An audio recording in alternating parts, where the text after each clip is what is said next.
O Evangelho de João, capítulo 18, versículos 10 e 11, narra o momento em que Pedro ele tenta impedir que Jesus seja preso. E vai dizer o seguinte: Simão Pedro, que trazia uma espada, tirou-a e feriu o servo do sumo sacerdote, decepando-lhe a orelha direita. O nome daquele servo era Malco. Jesus, porém, ordenou a Pedro: guarde a espada.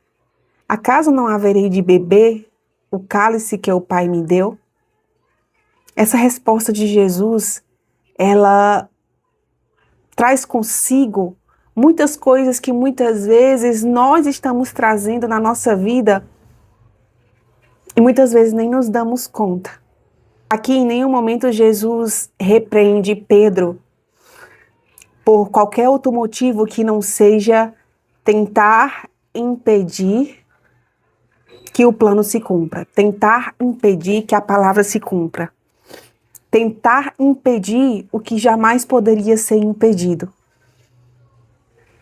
E por medo, provavelmente por medo do que poderia acontecer, não só com o próprio Jesus, mas com ele mesmo, tanto que depois nós vamos ver outros episódios de Pedro, que por medo nós vemos ele negar Jesus 3 vezes, e depois ele se arrepende por ter feito isso, mas quando nós olhamos aqui esse cenário, quando eu olho para isso aqui, eu vejo um homem tomado de medo. Eu vejo um homem tomado de temor. Temor do porvir. Temor por não saber o que aconteceria a partir dali. Temor por não saber como aquela história ia terminar. Apesar de, em muitos momentos, Jesus ter dito para eles que precisaria morrer, que precisaria passar por uma morte de cruz, que era necessário que aquilo acontecesse. Mas quando Pedro olha e vê aquilo que Jesus vinha alertando eles há tanto tempo de que aconteceria, e quando ele olha e vê aquilo de fato acontecendo, o coração dele aqui se toma de medo e a reação dele ali é tentar impedir que aquilo que Jesus falou que teria que acontecer, que não teria como ser impedido, de fato acontecesse. E tomado de medo, Pedro vai lá e tenta. E quantas vezes na nossa vida nós não estamos agindo assim também? Tomados de medo, nós tentamos impedir planos, propósitos de Deus na nossa vida. Tomados de medo, mas e como será? E como vai ser? E quantas vezes no meio do processo Jesus não nos induz, não nos leva a abrir mão de certas coisas, e muitas vezes nós somos tomados de medo, mas Senhor, mas como que vai ser? Nem sempre nós teremos todas as respostas. Na maioria das vezes, ou quase sempre, nós não teremos a resposta. E é aí que entra a fé. E é aí que entra o crer. Aquele crer que nós tanto ouvimos pregar, sabe? Aquele crer, aquela fé que excede todo entendimento, que nós vemos ser pregado, que nós vemos ser trago para nós aqui na palavra de Deus. É nesse momento que a prática desse crer, a prática dessa fé entra. É nesse momento que a palavra, que até então é só palavra, passa a se tornar vida em nós.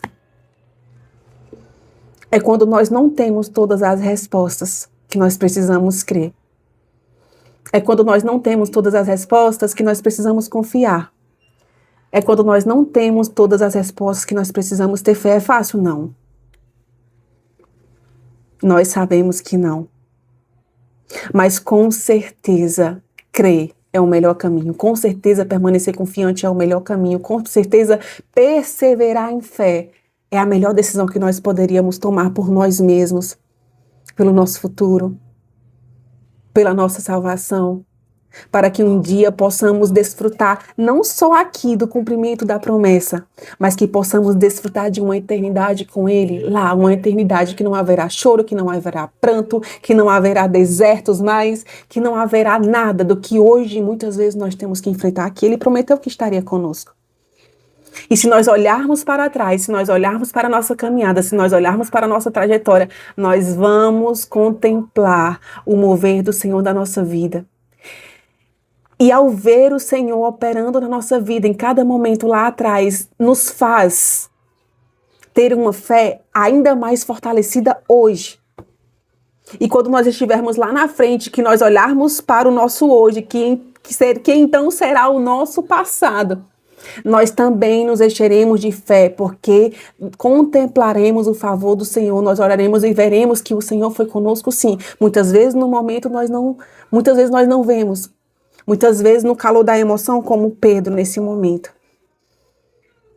Ali o medo só fez com que ele tomasse uma decisão ali que de alguma forma impedisse que aquilo que estava gerando medo nele estagnasse, parasse.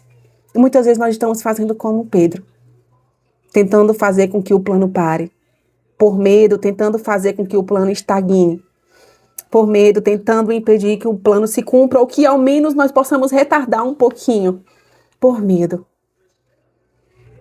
Mas ele prometeu estar conosco, e ele está conosco. E cada dia que nós perseveramos em fé, que nós perseveramos ainda que em meio ao medo, cada dia que nós perseveramos um pouquinho a cada dia, um pouquinho a cada dia, um pouquinho a cada dia ali, o Senhor ele vai nos fortalecendo em graça, graça após graça. E é isso que faz a nossa caminhada valer a pena. E é isso que aprofunda a nossa intimidade com Ele. É isso que faz com que as nossas raízes elas cresçam cada vez mais e cheguem cada vez mais profundo, sabe? E, consequentemente, nos faça levar a um nível cada vez mais profundo em Deus. São essas experiências. O medo vai sempre estar lá. Quando o Senhor nos mandar avançar, o medo vai estar lá dizendo, não vai não, agora não, espera mais um pouquinho. Quando o Senhor disser, agora chegou a hora, agora vai, o medo vai estar lá dizendo, talvez você pudesse esperar mais um pouquinho, talvez eu devesse esperar mais um pouco aqui, talvez eu não devesse abrir mão agora, talvez eu só deva abrir mão mais lá na frente. E o medo vai sempre estar lá. Mas cabe a nós dar ouvidos cada vez mais a esse medo e impedir que o cumprimento da promessa de Deus para a nossa vida retarde cada vez mais, ou cabe a nós alimentar a nossa fé ali, dia após dia, um pouquinho por dia, regando essa semente, para que essa semente ela cresça cada vez mais e que então ela se torne uma planta com raízes profundas em Deus. Pedro tomou uma decisão precipitada, uma decisão que não funcionou. Porque uma vez que a palavra é lançada, uma vez que o plano é arquitetado, nós não podemos parar esse plano. Que possamos permanecer em fé, perseverantes, olhando para o autor e consumador da nossa fé. Aquele que nunca permitiu que uma só palavra sua caísse por terra. E assim como ele fez em tantos momentos da Bíblia, assim também é com você. Assim também é conosco hoje. Ele continua sendo o mesmo Deus. Ele não mudou. Ele permanece prometendo e permanece cumprindo, porque Ele é fiel.